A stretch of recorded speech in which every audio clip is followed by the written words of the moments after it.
여러분, 예수님을 잘 믿고 살아간다면 잘 믿는 자들이 모여있는 가정과 공동체가 늘 평안함과 든든함으로 서일 수 있을까요? 저와 여러분들의 가정은 어떻습니까? 각 가정마다 평안함, 다시 말하면 샬롬이 가득하다고 느껴지십니까? 여러분이 속한 다락방은 어떻습니까? 든든히 세워져 가고 있는 것을 여러분들이 다락방을 할 때마다 경험하고 계십니까? 오늘 우리가 함께 읽을 말씀은 바울의 회심 직후의 이야기입니다.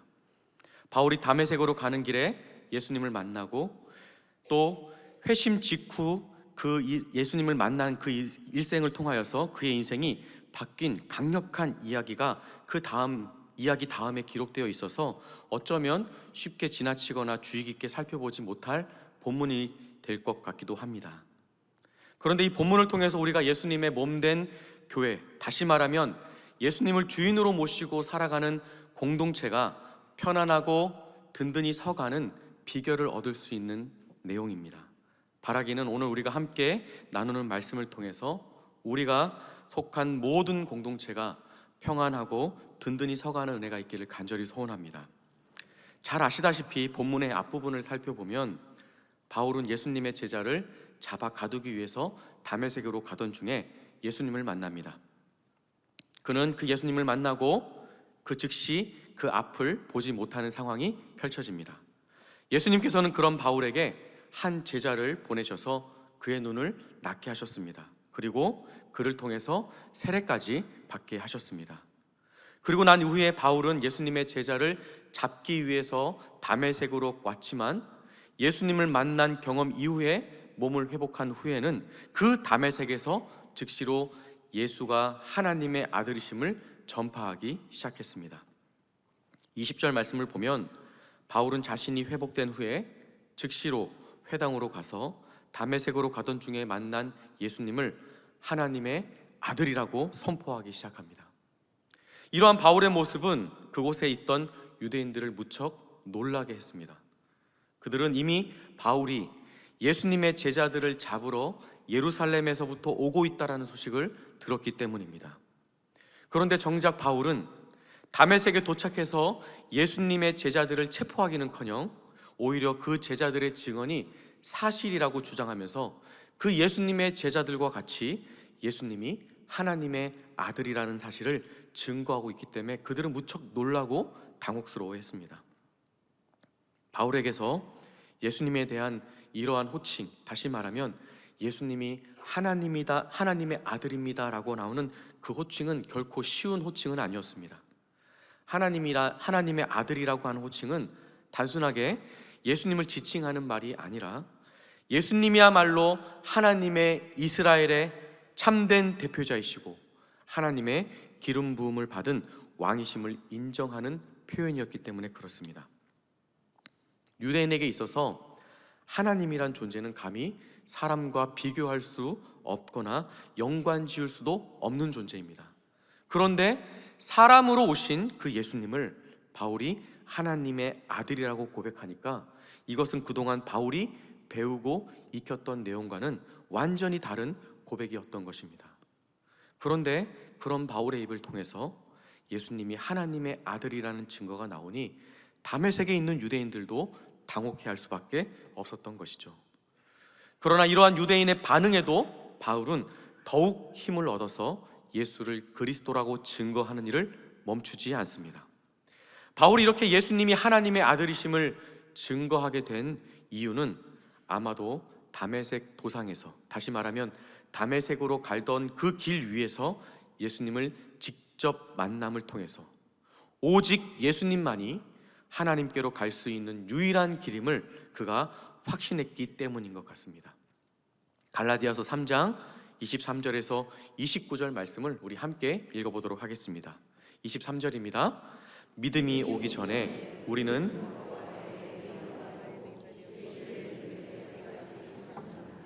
이같이 율법이 우리를 그리스도께로 인도하는 초등교사가 되어 우리로 하여금 믿음으로 말미암아 의롭다함을 얻게 하려 함이라. 믿음이 온 후로는 우리가 초등교사 아래 있지 아니하도다. 너희가 다 믿음으로 말미암아 그리스도 예수 안에서 하나님의 아들이 되었으니 누구든지 그리스도와 합하기 위하여 세례를 받는 자는 그리스도로 옷 입었느니라. 너희는 유대인이나 헬라인이나 종이나 자유인이나 남자나 여자나 다 그리스도 예수 안에서 하나이니라. 너희가 그리스도의 것이면 약속대로 유업을 이을 자니라. 아멘. 바울은 오랫동안 하나님 앞으로 가려고 하는 유대인의 노력을 너무나도 잘 알고 있었던 사람입니다. 바울 자신도 율법을 통하여서 하나님 앞에 서기 위해서 무척이나 노력했다는 사실을 우리는 잘 알 수 있습니다. 그런데 그가 다메섹으로 가는 그 길 위에서 예수님을 만난 그 즉시로 자신이 계시될 믿음의 때까지 율법에 갇혀 있었다는 사실을 깨달았습니다. 그리고 율법이 아닌 계시된 믿음인 예수 그리스도를 통하여서만 하나님과 연결될 수 있다는 사실을 확신했던 것입니다. 예수 그리스도가 하나님의 아들이심을 믿음으로 자신도 하나님 앞에 양자의 특권을 얻게 되었다는 사실을 예수님을 만나는 그 현장에서 깨달아 알게 된 것입니다. 이러한 확신은 바울로 하여금 그의 인생을 완전히 바꾸는 결정적인 계기가 되죠.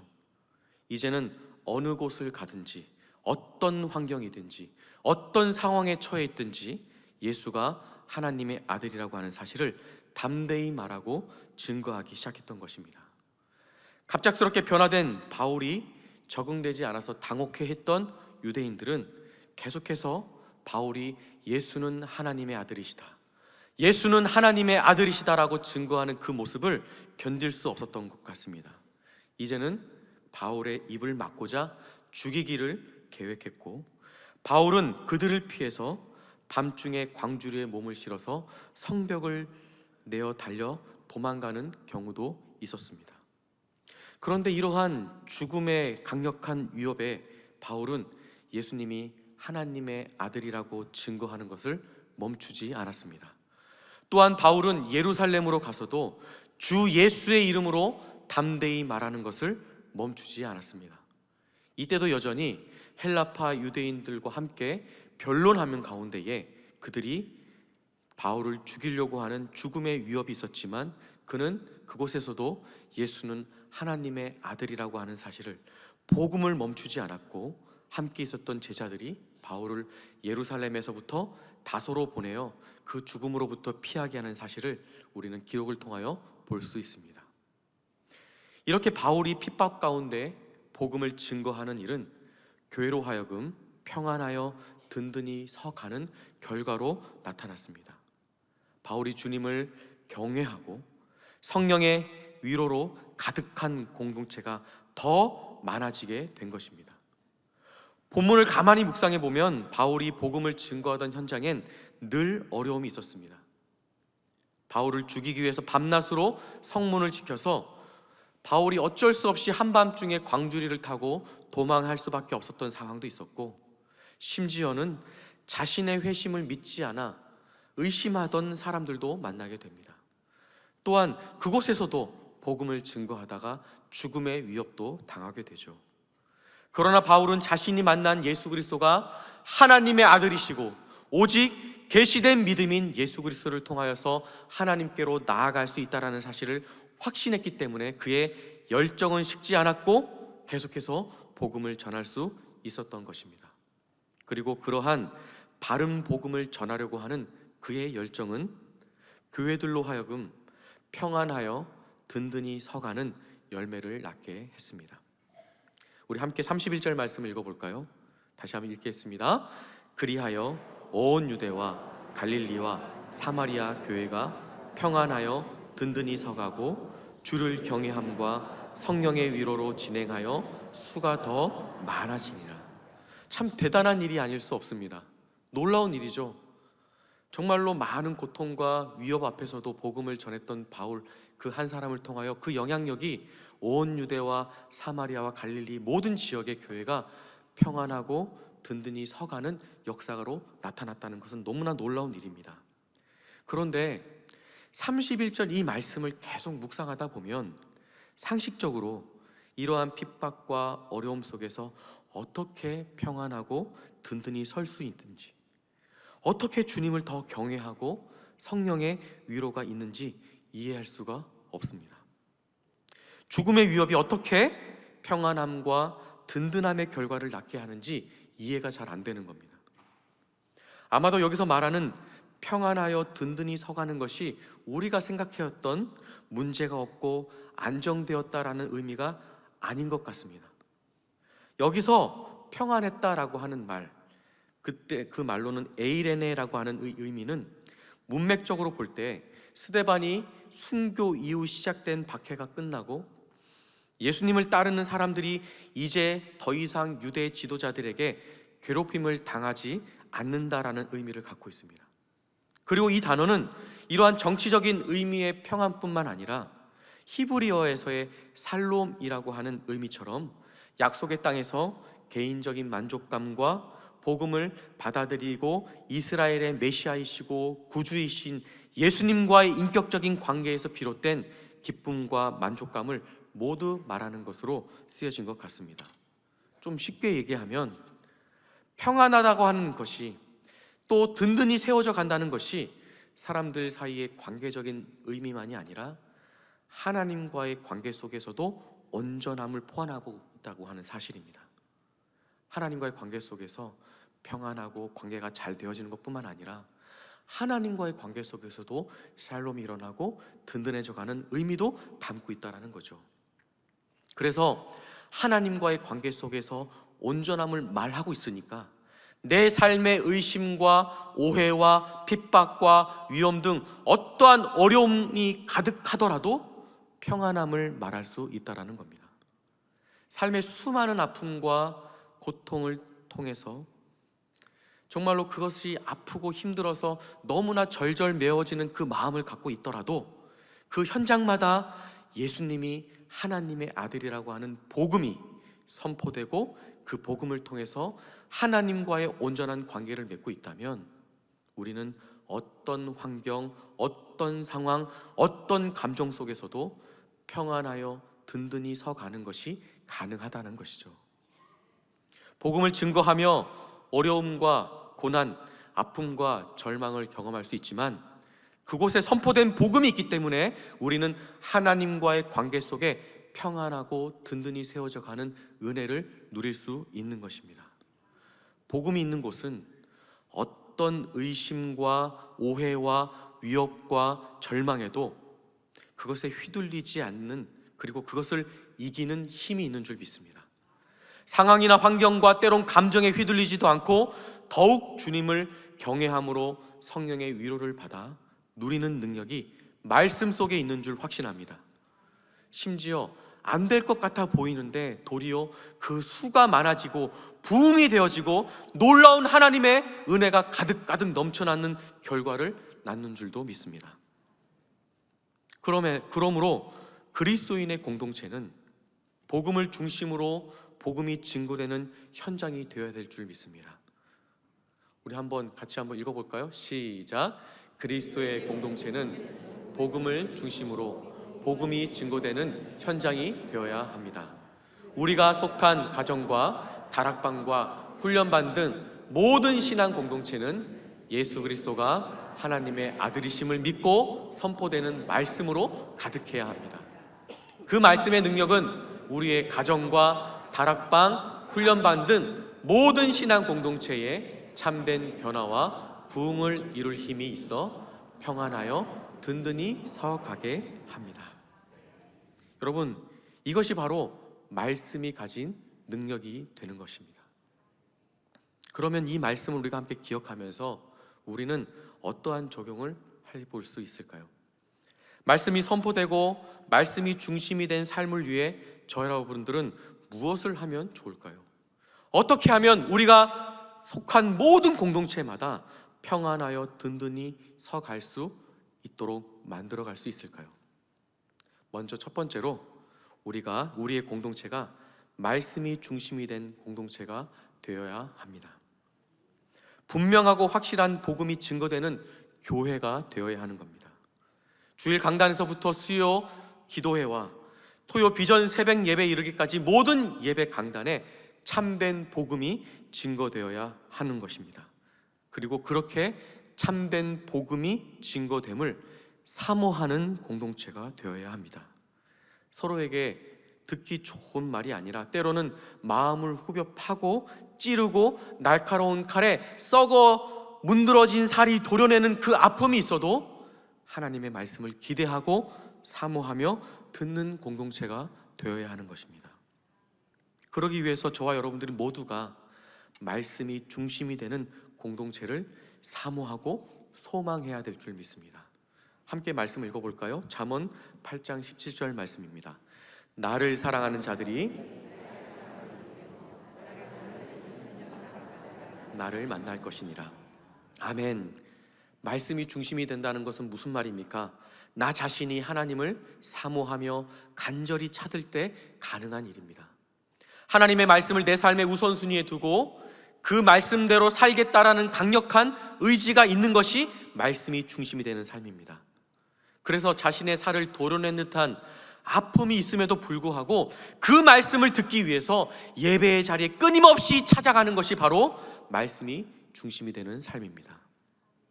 감사하게도 사랑의 교회에서는 담임 목사님을 통해서 매주 주일 강단에 예수님은 누구신가 강해 시리즈가 선포되고 있습니다.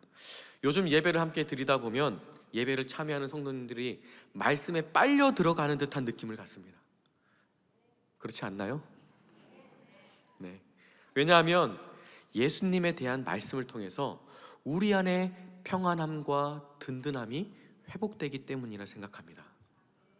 주일 예배를 참여하는 성도님들 중에 아픔이, 절망과 낙심과 고통이 없이 앉아 계시는 분이 계십니까? 분명히 그들 가운데에 앉아있는 많은 분들 속에 육체적인 아픔과 감정적인 동요와 삶의 많은 문제들과 염려와 근심과 눈물을 가지고 그 자리에 앉아 있을 것입니다. 그러나 예수님에 대한 말씀을 들으면서 하나님과 우리 사이의 관계가 더 굳건해지고 단단해지니까 그 마음속에 참된 회복이 있을 수밖에 없게 되는 것이죠. 매주 선포되는 예수님에 대한 말씀을 통해 아버지 되신 하나님께로 나아갈 수 있음이 감사하고, 여전히 삶의 문제가 내 안에 켜켜이 쌓여 있지만 그럼에도 불구하고 그 말씀을 듣는 그 순간 마음의 평안함과 든든함이 가득하게 되는 것이고, 주님을 경외하며 성령의 위로를 받게 되는 은혜를 경험하게 된다는 것입니다. 이러한 소망을 가지고 주일 말씀을 사모하며 말씀에 대한 기대감을 가지고 예배에 참여하시는 저와 여러분들이 되는 줄 믿습니다. 그러면 복음으로 인하여서 세상의 유혹과 시험, 위협과 도전을 더 이상 두려워하지 않게 되고 계속해서 힘을 더 얻어 복음을 증거하게 하는 삶을 살아가는 것뿐만 아니라 우리의 삶의 모든 현장에서 세상을 당혹하게 만들어주는 저와 여러분들이 되는 줄 믿습니다. 아직까지도 이런 복음의 현장, 말씀의 현장을 나오지 못하는 분들이 계시다면 어서 빨리 나오시기를 바랍니다. 매주마다 선포되는 예수 그리스도가 하나님의 아들이시고 예수님만이 참된 구원자 되시며 예수님만이 우리로 하여금 하나님과 연결시키시는 유일한 능력자이심을 선포되는 그 말씀의 현장에 계속해서 나오시는 우리 모두가 되기를 바랍니다. 또한 이번 주부터 시작되는 다락방, 여러분 다락방도 말씀 중심이 되어야 되는 줄 믿습니다. 사랑의 교회 다락방은요, 단순히 교제에 치우친 모임이 아닙니다. 말씀의 주제를 가지고 깊이 고민하면서 하나님의 진리를 함께 공유하고 도전하며 변화를 도모하는 자리인 줄 믿습니다.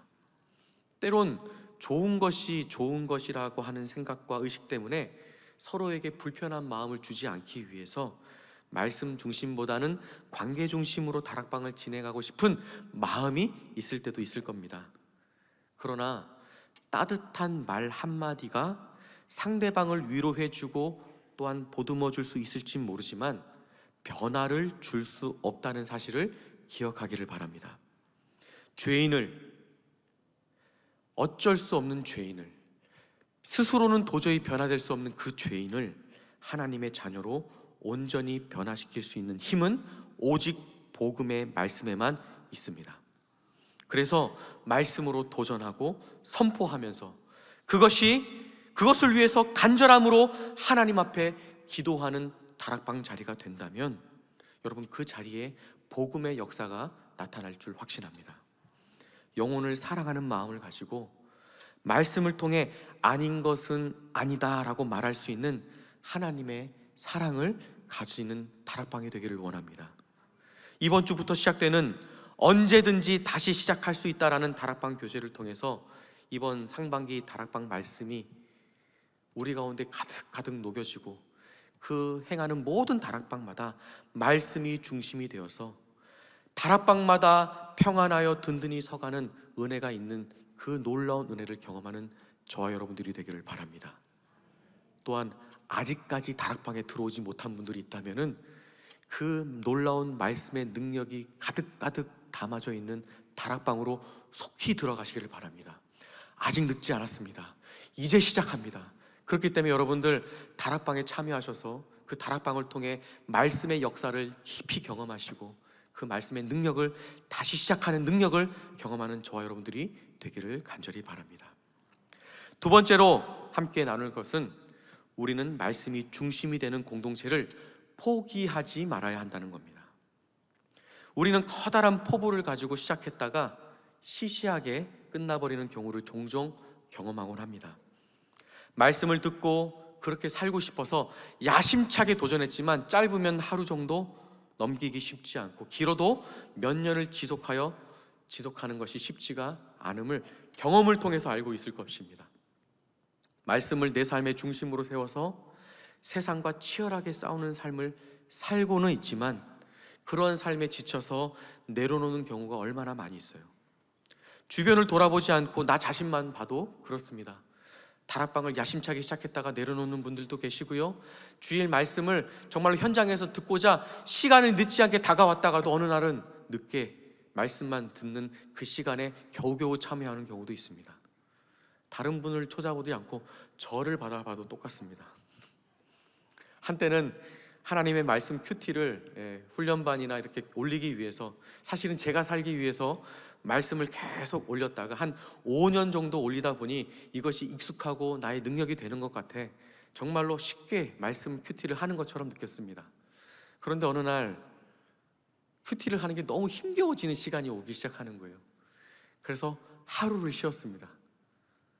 하루가 한 주가 되고 한 주가 한 달이 되니 한 달이 몇 년이 되더라고요. 익숙해짐이 내 안에 있었고 습관이 되었다라고 생각했는데도 불구하고 이것들을 내 삶에 온전히 나타내는 것들을 지켜내는 것이 참으로 쉽지 않다는 것들을 경험했습니다. 그래서 올해 사역반에 선포를 했습니다. 매일 아침 제가 큐티를 올리겠습니다. 그 약속을 오늘만 빼고 계속 지키고 나가고 있는 중에 있습니다. 오늘 말씀 준비하느라고 치열한 삶을 살다 보니 아직 올리지 못했는데 올릴 겁니다. 오늘 저녁에 가서 오늘의 큐티의 말씀을 가지고 치열한 씨름의 흔적들을 나누려고 합니다.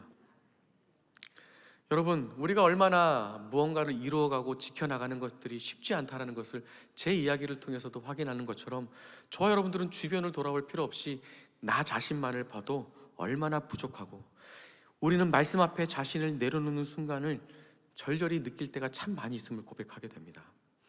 여러분들의 가정에서는 어떻습니까? 다 함께 주일 예배를 드리기 위해서 아침마다 치열한 영적 전쟁을 벌이고 있지 않습니까? 그때마다 이 영적 전쟁을 언제까지 치러야 하나 라면서 힘겨워하고 계시지 않습니까? 여러분, 가정 예배를 시작했다가도 어느 순간 가족의 비유를 맞추느라 환경과 상황에 억눌려서 멈춰버리는 경험은 없으신가요? 여러분들의 훈련반은 어떻습니까? 말씀이 중심이 된 나 자신과 공동체를 만들어 보겠다고 모여서 기도하며 치열하게 노력하고 있지만 그 공동체가 평안하고 든든히 서가고 있다라고 느끼십니까? 그리고 그러한 공동체를 지금도 잘 유지하고 계십니까? 여러분들의 다락방도 마찬가지겠죠? 대부분 복음이 증거되고 말씀의 중심의 공동체엔 늘 의심과 오해와 위협과 절망과 실망과 낙심이 뒤따릅니다. 왜냐하면 각자의 가치관과 기준이 다르고 관점이 다르기 때문입니다. 무엇보다 그렇게 다른 관점과 기준을 가진 죄인들이 모여있기 때문에 그렇습니다. 죄인들이 모였기 때문에. 그래서 바울이 복음을 전했던 그 시대에도 그랬는데 하물며 우리의 시대에도 피할 수 있을까요? 이럴 때일수록 우리는 우리의 공동체 안에 말씀을 우리의 삶의 중심으로 온전히 세워야 되는 줄 믿습니다. 또한 계속해서 말씀을 사모하고 말씀을 기대하는 마음을 가져야 합니다. 매주 나에게 주시는 말씀 앞에 서면 삶의 많은 문제보다 더 큰 하나님을 볼 수가 있습니다. 그리고 그것이 하나님 앞에는 아무것도 아닌 것처럼 느껴지는 것을 경험하게 되는 것이죠. 우리 함께 시편 121절 1절에서 2절 말씀을 읽어보도록 하겠습니다. 시작. 내가 산을 향하여 나의 도움은 천지를 지으신 여호와에게서로다. 저와 여러분들이 믿는 하나님은 천지를 지으신 하나님이시기 때문에 이 세상의 그 어떤 문제보다 더 크신 분이신 줄 믿습니다.